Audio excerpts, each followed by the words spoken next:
अध्याय 19। मुई के संदेह। स्काई फॉर्चून किंगडम ने मार्शल आर्ट को उच्च सम्मान में रखा, खासकर सेना में।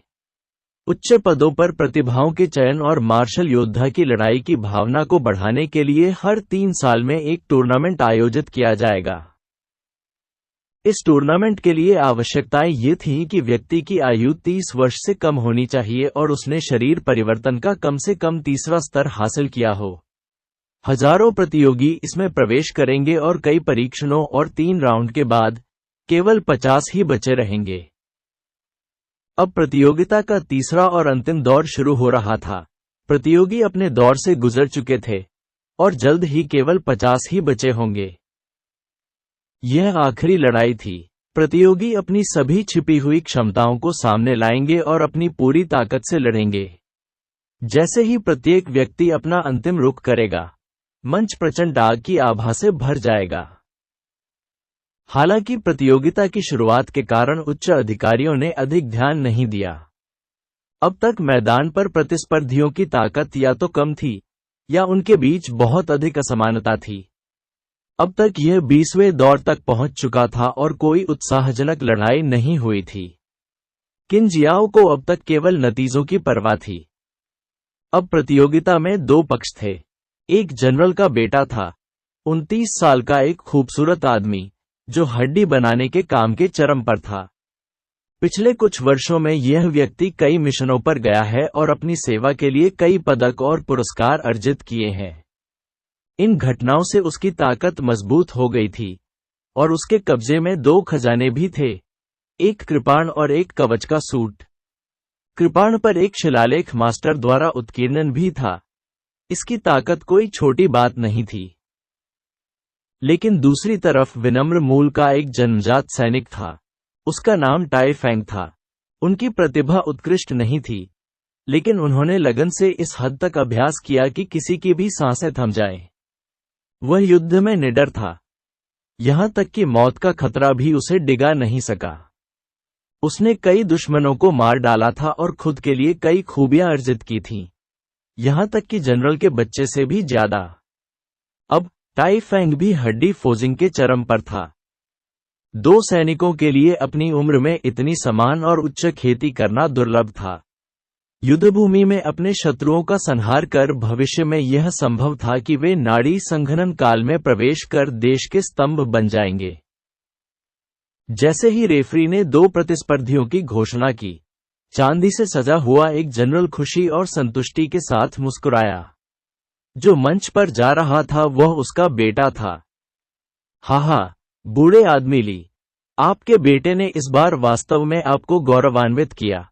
ये कहते हुए किन जियाओ मुस्कुराए। चांदी से अलंकृत ये जनरल कभी उनके अधीन था और वे पुराने मित्र थे। कमांडर बहुत विनम्र है। मेरा ये गरीब बेटा कई दुर्लभ औषधियों के साथ बड़ा हुआ है और अभी भी कोई खास उम्मीद नहीं दिखा पाया है। वह वास्तव में सफल होने का प्रयास नहीं कर रहा है। हालांकि चांदी से सजे जनरल ने यह बात निंदा के साथ कही, लेकिन वह अपनी मुस्कान नहीं छिपा सके। वह अपने बेटे पर बहुत संतुष्ट और गर्वित थे। मम, इस टाई फैंग के बहुत अच्छे परिणाम आए हैं, लेकिन आज उसे जीतना मुश्किल होगा। मार्शल कौशल में अंतर और दुर्लभ उपकरणों में असमानता के कारण किन जियो ने ऐसा कहा। चांदी से सुसज्जित जनरल के बेटे के पास 2 दुर्लभ खजाने थे और उनकी ताकत को बढ़ाने के लिए उनके पास एक शिलालेख मास्टर की नक्काशी भी थी। ये टाई फैंग एक विनम्र पृष्ठभूमि से आया था। स्वाभाविक रूप से उसके पास ऐसी चीजें नहीं होंगी। ये लड़ाई उचित नहीं लगती थी, लेकिन स्काई फॉर्चून किंगडम के टूर्नामेंट हमेशा से ऐसे ही रहे हैं। खजाने और उपकरण को एक सैनिक की अंतर्निहित ताकत का हिस्सा माना जाता था। युद्ध के मैदान के बीच में उपकरणों में असमानता के कारण यदि आपको दुश्मन द्वारा काट दिया जाता है, तो क्या आप शिकायत कर सकते हैं कि यह अनुचित था? सेना के लिए प्रत्येक सैनिक को दुर्लभ उपकरण उपलब्ध कराना असंभव था। इस प्रकार यदि कोई सैनिक तैयारी करना चाहता था, तो उसकी पारिवारिक पृष्ठभूमि भी उसकी ताकत का एक हिस्सा बन जाती थी, यहां तक कि एक महत्वपूर्ण हिस्सा भी। जब टाई फेंग मंच पर आए तो उन्होंने अपनी 4 फुट की तलवार निकाल ली। किन जियाओ ने मुई की ओर रुख किया जो उसके पास बैठा था। मिस्टर मुई, क्या वह टाई फेंग की तलवार भी एक खजाना है? मुई ने अपनी दाढ़ी को सहलाया और सिर हिलाया। खजाना वास्तव में है, लेकिन यह क्षतिग्रस्त हो गया है। ओह, क्षतिग्रस्त। मुई के ऐसा कहने के बाद किन जियाओ ने भी देखा कि तलवार की नोक चूक गई।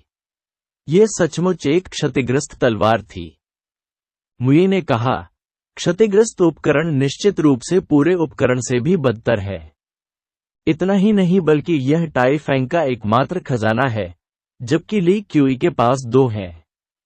उनकी साधना के 2 स्तर समान हो सकते हैं, लेकिन टाई फेंग का मार्शल कौशल मैनुअल ली क्यूई से कमतर है। ये लड़ाई टाई फेंग हार जाएगी। किन जियाओ ने कहा, हालांकि वह हार जाएगा। ये टाई फेंग एक क्षतिग्रस्त तलवार के साथ इतनी दूर तक पहुंचने में कामयाब रहा, यह भी आश्चर्यजनक है। यदि अगली लड़ाई में वह 20 चालें चलने में सफल हो जाता है, तो मुझे सेना के मार्शल हॉल में पदोन्नत किया जा सकता है। जिंगसुआन, इस लड़ाई पर एक अच्छी नजर डालें। आप भी शरीर परिवर्तन की 5वीं परत में प्रवेश करेंगे। यद्यपि आप महिलाओं के लिए एक विशेष मार्शल कौशल का अभ्यास करते हैं, सभी प्राणी एक जैसे हैं, इसलिए यदि आप ध्यान से देखेंगे तो यह आपकी मदद करेगा। किन जियाओ के आखिरी कुछ शब्द किन जिंगसुआन के लिए थे। उसने विनम्रता से सिर हिलाया और कहा, हाँ, दादाजी। जैसे ही रेफरी ने लड़ाई शुरू की, ली क्यूई नाम का वह व्यक्ति कई भयंकर प्रहारों के साथ आगे बढ़ा। उन्होंने जल्द से जल्द लड़ाई खत्म होने की उम्मीद जताई। उसे हर पहलू में फायदा था। जितनी जल्दी उसने इसे खत्म किया, उतना बेहतर। उन्होंने ली परिवार से प्राप्त गुप्त कौशल 5 पवित्र पर्वत कृपाण कला का उपयोग करना शुरू किया। इस प्रकार की तलवारबाजी इतनी जबरदस्त थी मानो कोई पहाड़ आपके ऊपर गिर रहा हो। प्रत्येक प्रहार और प्रहार के साथ एक अतुलनीय रूप से प्रभावशाली शक्ति का एहसास होता था। ये कम साधना स्तर वाले किसी भी व्यक्ति को तुरंत अभिभूत करने में सक्षम था। समान खेती के साथ भी इस प्रहार से बचाव करना कठिन था जो असंख्य पहाड़ों की तरह आप पर टूट पड़ा। अधिकांश लोग विध्वंसकारी भारी हमले के आगे घुटने टेक देंगे। जैसे ही ली क्यूई ने अपनी कृपाण लहराई, हवा की सीटी से हवा गूंज उठी, मानो पूरा ऑर्केस्ट्रा युद्ध गीत बजा रहा हो। उसके हाथ में कृपाण 500 जन का था। यह 5 पवित्र पर्वत कृपाण कला की जबरदस्त शक्ति को प्रदर्शित करने के लिए एकदम सही संयोजन था। यदि दुश्मन के हथियार की गुणवत्ता कम थी, तो हथियार आसानी से टूट जाएगा। टाई फेंग ने ली क्यूई को नीचे आते देखा और उसकी आंखें सख्त हो गईं। उसका रंग बदल गया।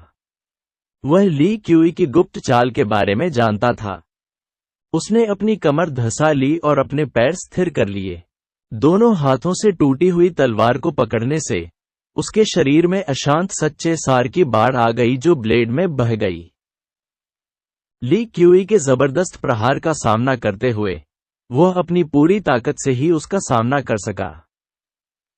लेकिन जैसे ही टाई फेंग ने अपना असली सार तलवार में डाला, उसके दिल में हल्की सी हलचल हुई।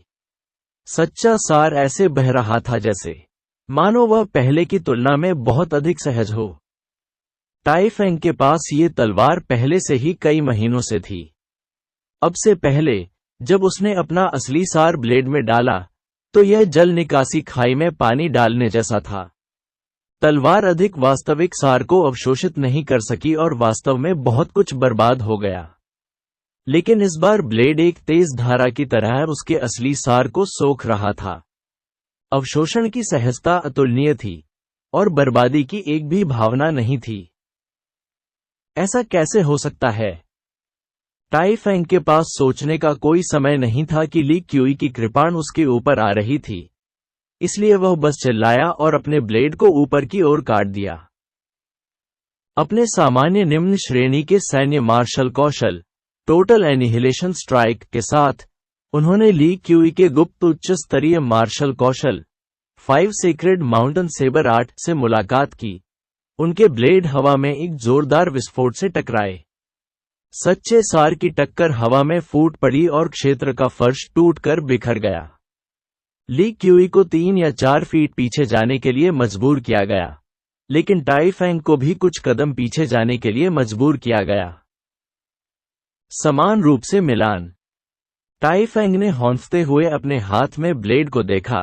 उसका चेहरा अविश्वास के रंग से भर गया। उसने पहले कभी ली क्यूई के साथ लड़ाई नहीं की थी और केवल उसके बारे में सुना था। अब उस हमले के बाद अंततः उसे एहसास हुआ कि यह आदमी वास्तव में कितना डरावना था। इससे पहले उसे कुछ हल्के घाव लगे होंगे, न कि कैसे वह अपने उस कृपाण को नियंत्रण में रखने में कामयाब रहा। वह पूर्ण निश्चितता के साथ जानता था कि यह उसकी अपनी ताकत नहीं है जो बड़ी है, बल्कि उसकी यह तलवार बदल गई है। क्या यह कल के शिलालेख चिन्ह के कारण था? टाई फैंग को ठीक से समझ नहीं आया कि शिलालेख कैसे काम करते हैं, लेकिन उन्हें पता था कि वे हथियारों को मजबूत कर सकते हैं। टाई फैंग ने सोचा कि वे ब्लेड की धार बढ़ा सकते हैं, लेकिन कल कई पेड़ों पर इसका परीक्षण करने के बाद उन्हें कुछ भी अलग महसूस नहीं हुआ, इसलिए उन्हें निराशा हुई। उन्हें कभी एहसास नहीं हुआ कि शिलालेख तकनीक हथियार की ताकत बढ़ाने के लिए वास्तविक सार का उपयोग करती है।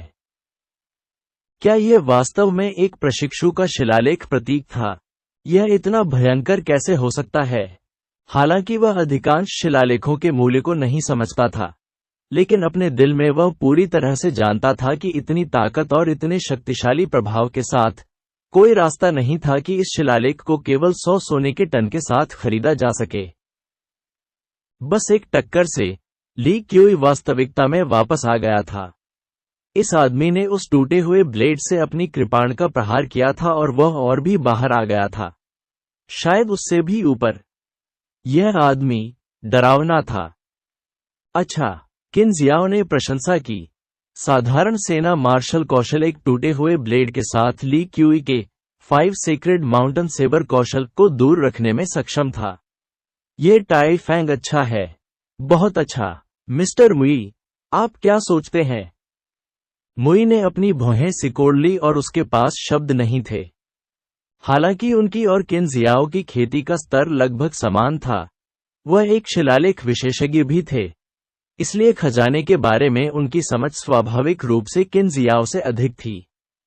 एक पल पहले उस संक्षिप्त हमले में उसने स्पष्ट रूप से देखा कि टाई फैंग का टूटा हुआ ब्लेड ली क्यूई के कृपाण से कम आश्चर्यजनक नहीं था, और ऐसा इसलिए था क्योंकि उस ब्लेड से निकले असली सार ने उसे भी चौंका दिया था। ऐसा कैसे हो सकता है? क्षतिग्रस्त ब्लेड को देखकर वह देख सकता था कि यह कोई उच्च श्रेणी का खजाना नहीं था। क्या यह किसी शिलालेख चिन्ह के कारण हो सकता है? अध्याय 20 शिलालेख कौशल। टकराना। जैसा कि मिस्टर मुई सोच रहे थे, टाई फैंग और ली क्यूई चिंगारी की एक और चमकदार बौछार में फिर से टकरा गए। वे दोनों ही हिंसक एवं दुष्ट योद्धा थे। उनकी प्रत्येक चाल दूसरे के साथ सीधे मिलती थी। लेकिन टाई फैंग ने ली क्यूई से बराबरी करने के लिए एक टूटी हुई तलवार पर भरोसा किया, और यहां तक कि उसकी तलवार से फूटने वाली असली सार की चमक भी ली क्यूई के कृपाण से कहीं अधिक थी। अगली झड़प में ली क्यूई ने लापरवाही से गलती की और टाई फैंग की तलवार से घायल हो गए। हालांकि ली क्यूई का कवच भी एक दुर्लभ खजाना था, विपक्ष की तलवार में एक खतरनाक सच्चा सार था जो उसके शरीर में व्याप्त और छेद कर गया था। ली क्यूई का चेहरा तुरंत राख जैसा सफेद हो गया और उसने लगभग मुंह में खून थूक दिया। यहां तक कि किन जियाओ ने भी देखा कि तलवार अजीब थी। उसने मुई की ओर देखा और कहा, मुझे ऐसा लगता है जैसे मैंने उस तलवार को कमा का मानव चरण में ये किस श्रेणी का खजाना होगा? मुई ने उत्तर दिया, यह निश्चित रूप से मानव चरण के भीतर एक निम्न श्रेणी का खजाना है। उसने अपने हाथ के आराम पर अपनी उंगलियों को थपथपाया क्योंकि उसने सोचा कि संभावित कारण क्या था।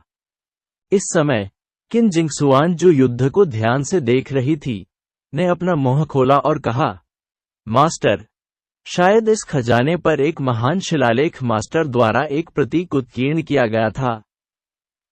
मुई ने कहा, मुझे भी इस बात का संदेह है। मैं सोच रहा था कि यह किस मास्टर का कौशल हो सकता है। भले ही तलवार से इस राज्य को पहले ही नुकसान पहुंचा दिया गया हो, फिर भी यह ऐसी शक्ति हासिल करने में सक्षम होगा। जैसे जैसे वे आपस में बात कर रहे थे, मंच पर लड़ाई अपने अंजाम तक पहुंच रही थी। ली क्यूई घायल हो गया था और अब और कुछ नहीं रोक सकता था। यह 5 सीक्रेट माउंटेन सेबर स्किल के छठे प्रकार का उपयोग करने का समय था। उसने अभी अभी यह कौशल सीखा था और इसे फाइनल मैच में अपने हत्यारे के कदम के रूप में बचा रहा था, लेकिन अभी उसके पास इसका उपयोग करने के अलावा कोई विकल्प नहीं था, अन्यथा वह ऐसा कर सकता था।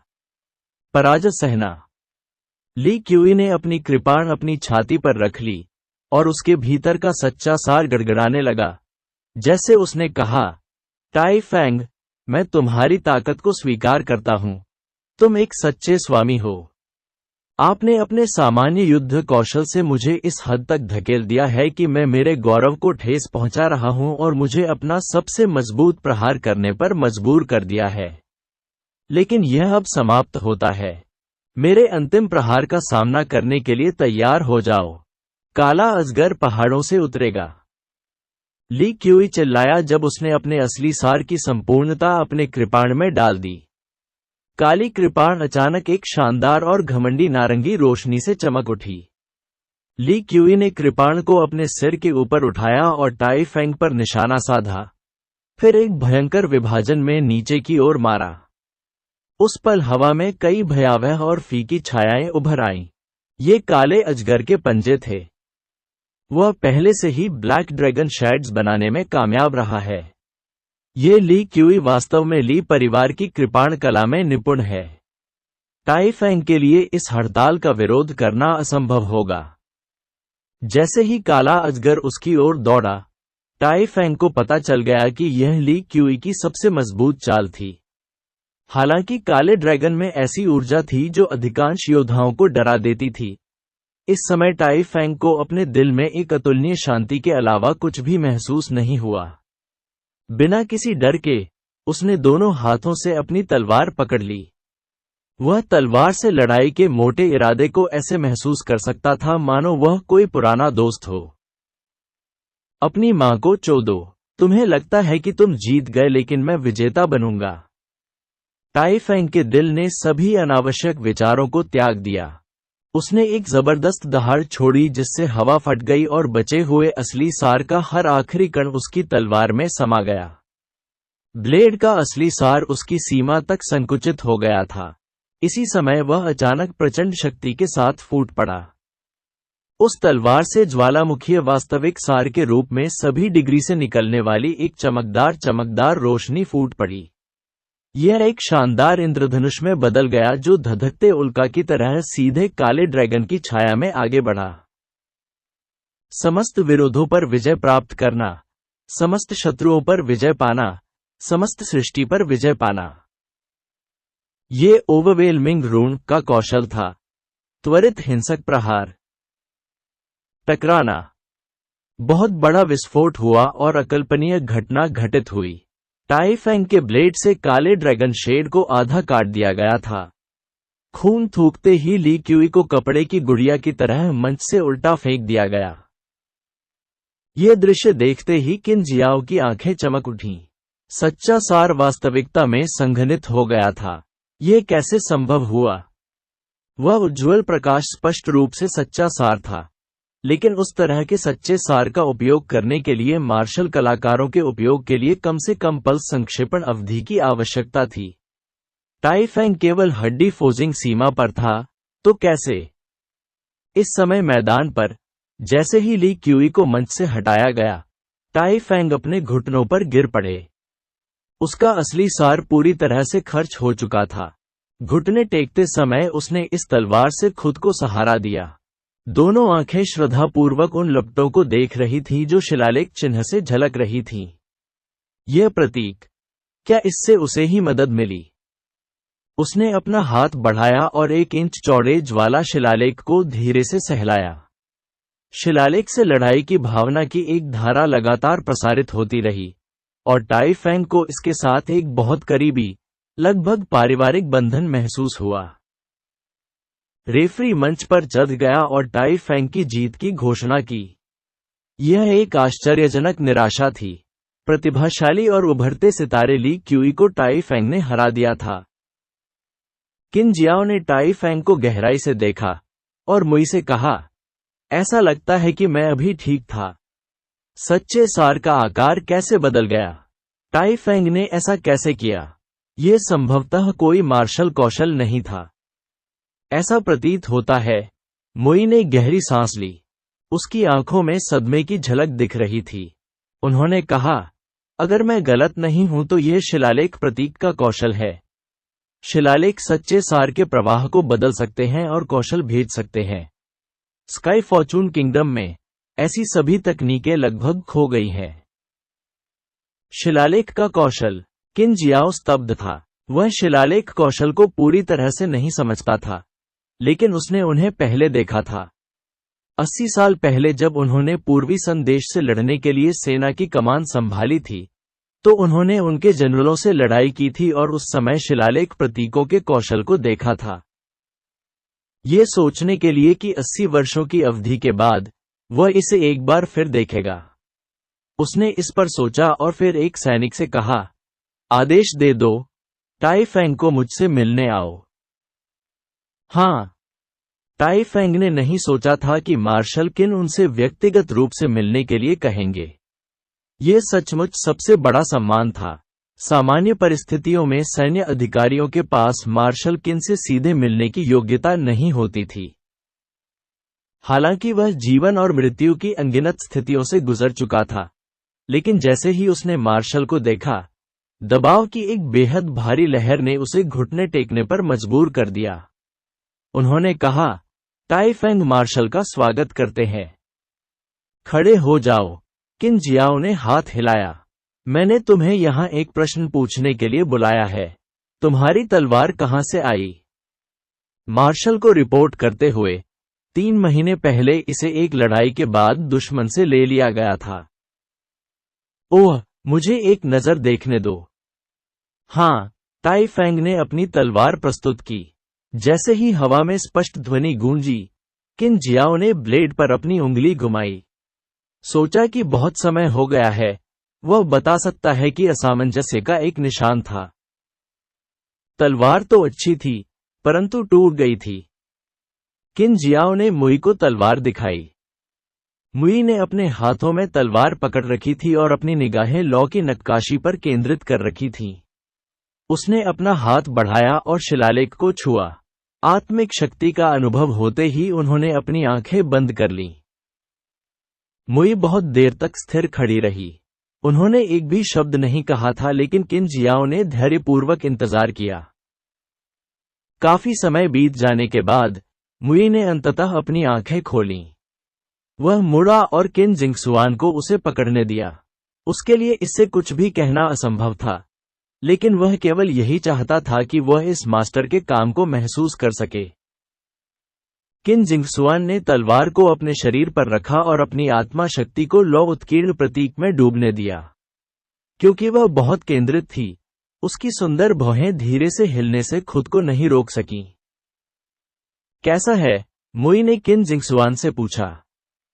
किन जिंगसुआन ने उत्तर दिया, जिंगसुआन की प्रतिभा बहुत खराब है। मुझे केवल यह आभास हुआ कि यह अतुलनीय रहस्यमय प्रतीकों और रेखाओं से भरा हुआ था। यह एक गुरु के हाथ से उत्पन्न होना चाहिए। मुई ने कहा, बता न पाना सामान्य बात है। शिलालेख समाप्त होने के बाद गुप्त प्रतीकों और रूनों को खजाने में छिपा दिया जाएगा। इसे देखना मुश्किल है, खासकर इतने जटिल और पेचीदा शिलालेख के साथ। ये चौंका देने वाला है, लेकिन केवल अगर वहां अधिक होते तो मैं और अधिक रहस्यों का पता लगा सकता था। मुई के ऐसा कहने के बाद टाई फैंग ने कहा। मार्शल को रिपोर्ट करते हुए टाई फैंग ने दुकान से यह शिलालेख प्रतीक खरीदा। वहां बिक्री के लिए 2 थे, लेकिन अफसोस की बात है कि मैंने केवल एक ही खरीदा। अगर मास्टर मुई को कोई जरूरत होगी तो मैं दूसरी चीज खरीदने के लिए दुकान पर जाऊंगा। मम, किन जियाओ चौका, आपने ये शिलालेख खरीदा। यह मूलतः तलवार पर नहीं था। हाँ, मैंने इसे कल व्यक्तिगत रूप से उकेरा था। मुई ने टाई फैंग की बातें सुनी और तुरंत उत्साहित हो गई। उन्होंने पूछा, आपने इसे कहां से खरीदा? शहर का चौक। नगर चौक। मुई रुक गई। उनकी राय में वहां का सामान अधिकतम 1 या 200 टन सोने का था। वे एक शिलालेख प्रतीक कैसे बेचेंगे? इसके अलावा टाई फैंग की पारिवारिक पृष्ठभूमि के साथ वह इसे कैसे वहन कर सकता था? इसलिए मुई ने कुछ संदेह के साथ कहा, जहां तक मैं जानता हूं आपका परिवार साधारण है। आपने इतना महंगा शिलालेख चिन्ह कैसे खरीद लिया? टाई फैंग झिझके और फिर सच्चाई से कहा, यह है। जिस समय मैंने इसे खरीदा था उस पर 100 सोने के सिक्के अंकित थे। अंत में मैं इसे वहन करने में सक्षम हो गया। एक हों, कितना था? आमतौर पर शांत रहने वाली मुई की आंखें तश्तरी की तरह चौड़ी हो गईं और वह हौंफने लगा। 100 सोने की तीलें। यह 100 सोने के टन पर बिका।